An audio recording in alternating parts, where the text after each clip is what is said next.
Alright, so this is the Cold Steel Drop Forged Survivalist. The best knife ever.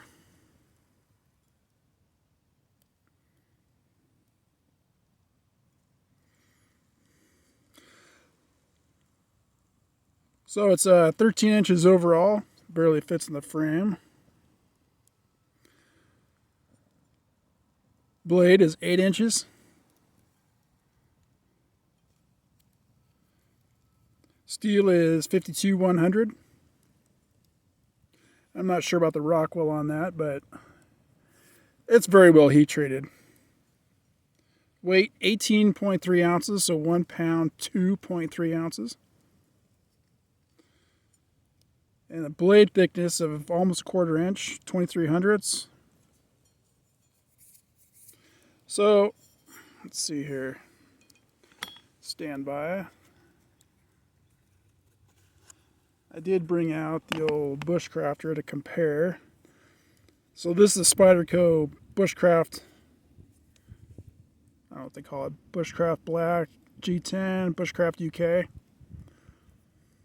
So I think it's a standard size kind of bushcraft knife. Skin to grind, you know.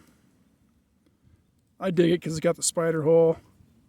Pretty nice grip area. 8.75 inches overall for this. Steel is 01, blade length of 4.1. In fact, I did bring out the old, hey-o. The old Cold Steel. About a 4-incher, maybe a little bit under 4 inches. Recon 1. So there you go. So actually overall, Cold Steel is quite a bit longer with the handle. Weight 7.8 ounces. That's the kicker. Blade thickness of 140 thousandths. And it's 012 steel, tool steel. No complaints. But I figured, let's just do a, see if I can get that kind of, you can really see like what we're dealing with here. So anyway, looks like I've had this knife for like years, right? No, I've had it for a week. And out of the week, I've used it 3 days. 3 days to process the wood. Chopped up some things for a shelter. Not a whole lot out here. It's just ponderosa, a little bit of juniper, some sage. But there is a creek within a mile that's got some willows. So I did go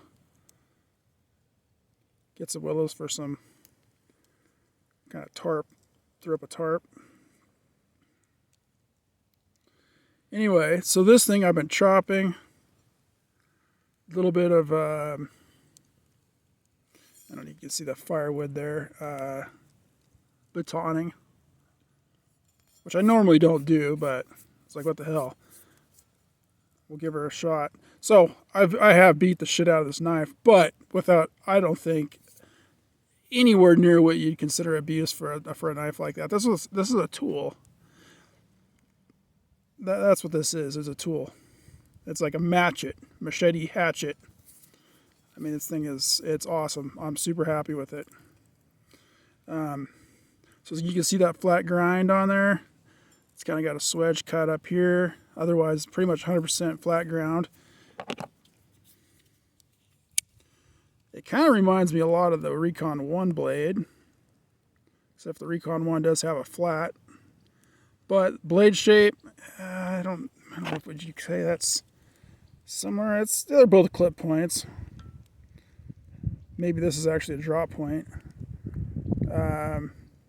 But the blade grind, I guess what I'm comparing mostly is the blade grind. This is really good. I mean, you can use this knife for carving and whittling. Honestly, I'm not kidding either.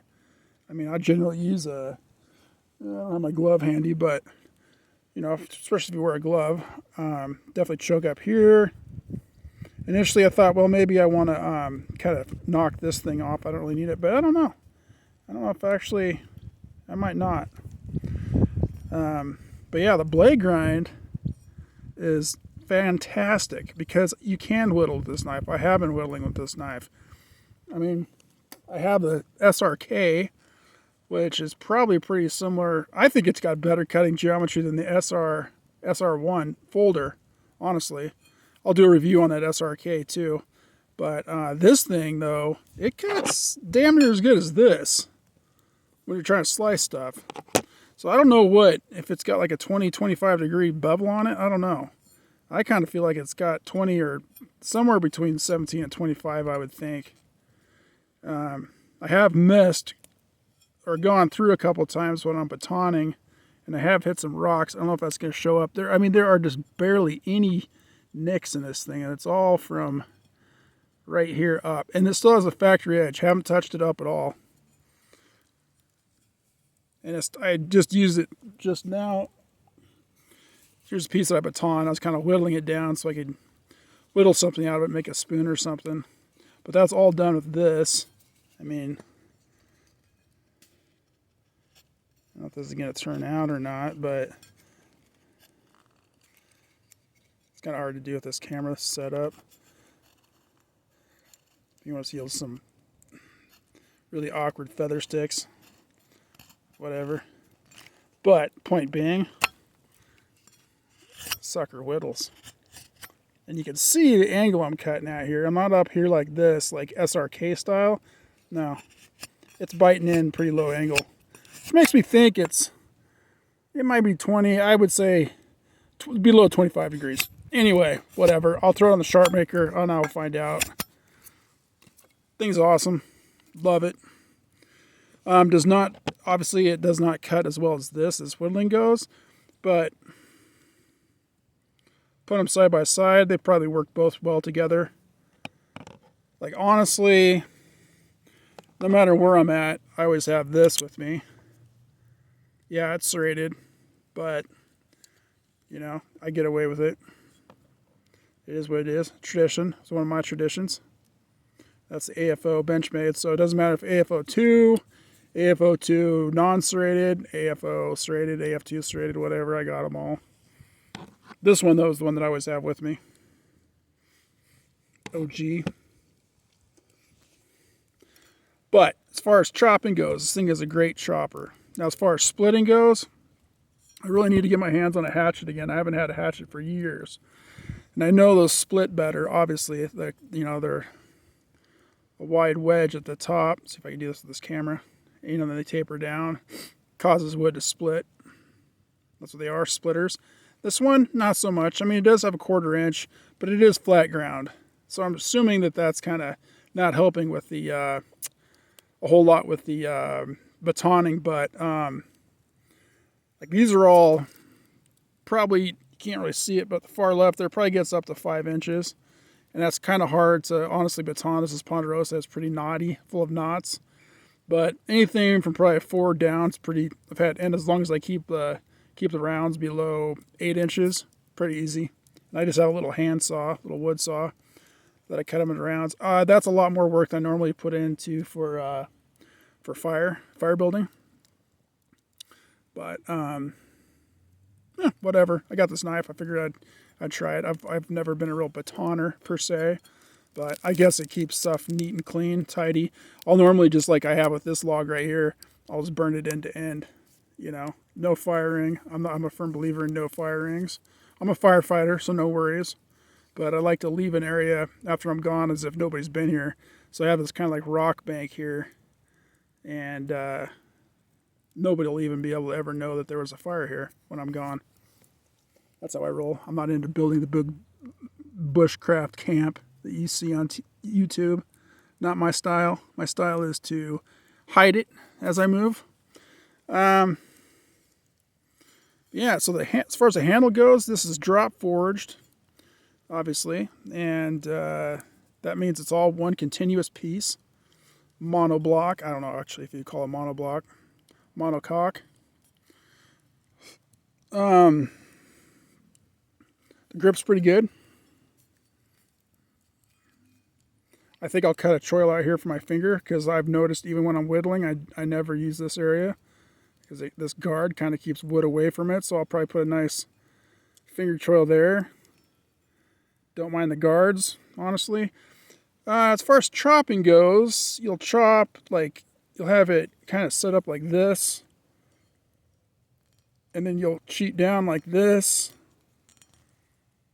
And you'll cheat down like this even. But each time you do that, this thing right here hurts the knuckle of the finger that's writing on it. So you kind of have to grip it kind of loose. You know, I mean, I've been hacking pretty hard with it too. And wearing gloves. That's kind of important. There's no shock absorption, obviously. So a pair of gloves is helpful. I wouldn't say it's mandatory. Obviously, you're not going to get any hot spots from this grip. It's pretty smooth. And my point being, so with the grip, with the handle area, I don't know. I'm not going to take this off, but I'm kind of curious as if it wasn't there, or actually they made the handle a little longer, because I grabbed the handle and it's perfect. But if I'm hacking, this thing is going to slide down, and you are going to be racking your knuckles on that, depending on what finger you use. Because this is a chopper, you know, it's a slasher. So this knife is. It's kind of everything. So that's one thing. I mean, who knows? If you took that off, maybe it would be a bad thing. So who am I to judge? I'm not. I just work around it, get used to it. So point being, when I was talking about had this knife for a week, is how beat up it looks, right? Well, I really like the look of the gray, and it's been discontinued, or the copper, tan, whatever it is, gold. I like that look. You know, because I've eyeballed these last few years. But the thing is you should just get the black one anyway. The black one comes with some kind of a grip or a scale, looks like on the handle. Same exact knife, just they threw a grip on it. And this stuff comes off. I mean, I could scrape this off my finger probably, my fingernail. That's how easy. Like, you know, chop on a couple things and it's already starting to take this off. It hasn't really gotten a whole lot worse after the first day. This is pretty much from the first day. And this is what it looks like. So I guess it'll continue. Or actually, it's obviously degraded more and more each time. But like, it doesn't look any different now than it did after that first shift I put on it. So, but if you get the black one, I'm assuming it might be black coating over this black coating. And you can see this black coating is not coming off at all. So whatever it is pretty good. But that gold they put on top is like it's like I would have done with a can of spray paint. That's what it is. So, you know, I'm whatever. I liked it before it came off, but now it came off, it kind of looks like crap, but I reckon it'll just keep wearing off more and more. And does it really matter? No. This is a tool. I mean, it's like owning a hatchet, you know. It's a tool, not a jewel. So, getting up that tip. Fucking beautiful. And I've beat on this tip pretty good, at least from like here out, you know, batoning. I mean, it's just a sweet knife. It's a knife, but it's a chopper. It's a hacker. It's got a bunch of pitch on it. It's coming off my fingers, but so I really like it. I mean, you know, it makes you wish you were 10 years old again, so you can take it out in the bush and build some forts, etc. Of course, you could do that now. You just won't be quite as excited because I have a chainsaw and an axe and whatnot that I have access to all the time. But this is all you had. You could get away with just having this for the most part. Obviously, it's not going to be very good for fine detailed work, but if you just got to do like steaks, tent steaks, you know, or even cutting up food, it'd cut it. I mean, that thing slices. Probably not the best for that kind of a thing. And it's high carbon. I guess carbon steel kind of comes off, the flavor comes off on the food. I don't know. But anyway, that's pretty much all I got. Highly recommended. Like if I was going to rate this, if I did rate things, it'd be 10 out of 10 or 100 out of 100 really. Well, maybe subtract some from this, but who knows? Like I said, I'm not one to judge. Like even if you made the handle, your hand is still going to keep sliding down to the end. But she's a beauty. Drop forged Survivalist from Cold Steel. I dig it. Yeah, and I must add too, this is the only really big knife I have. So there could be better ones out there, but this is like $70. Good steel, obviously really good steel. I mean, you know, whacking on stuff and still carving wood very, I mean, that edge is fine, except for where I've hit some rocks. And it's like, I kind of feel like I have a Pulaski or something, and I hit a rock and chipped it a little bit. It's like, well, that's what it's for. That's how I felt when it happened. I didn't feel bad at all. I know I can straighten it back out, and then it'll be good as new. Anyway, take it easy.